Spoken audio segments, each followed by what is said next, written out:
What is a whole tone scale in music?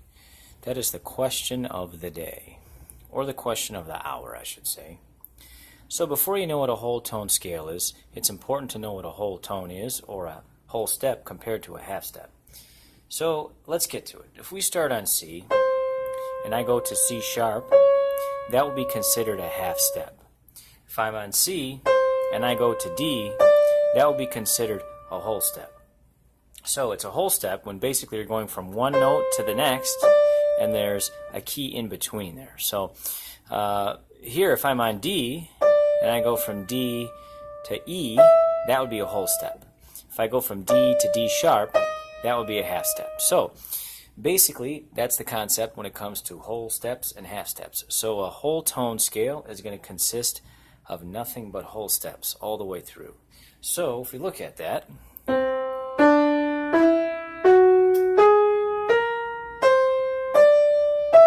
it's going to be a very spooky waterfall kind of effect.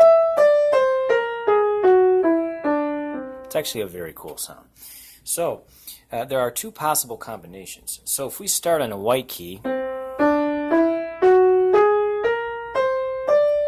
this would be the layout that we get, right? Now if I start on a black key, we would get this particular voicing out of everything. Right, so there are two possible combinations. I just can't stop playing it.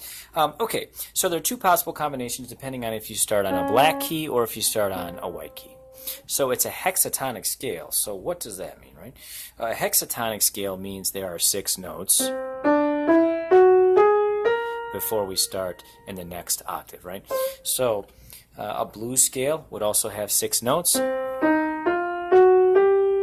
before we start in the next octave there. So the blues scale would also be a hexatonic scale. So hexa meaning 6. So the whole tone scale has 6 notes in it before you continue on in the next octave. So when you play it on the piano with the pedal down, it sounds really, really cool. So let me do that.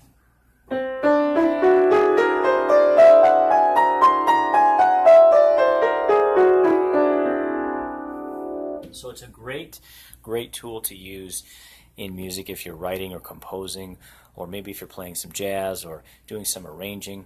It's really, really cool. So Debussy would use it a lot, and composers around the turn of the century, French composers, if you want to call them Impressionist composers, they used it a lot in various ways, and it's really cool stuff. So that's the idea there with a whole tone scale. So hopefully you learned something.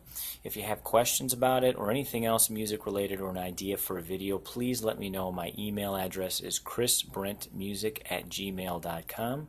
Also visit my website at www.christopherbrent.com. Thanks so much.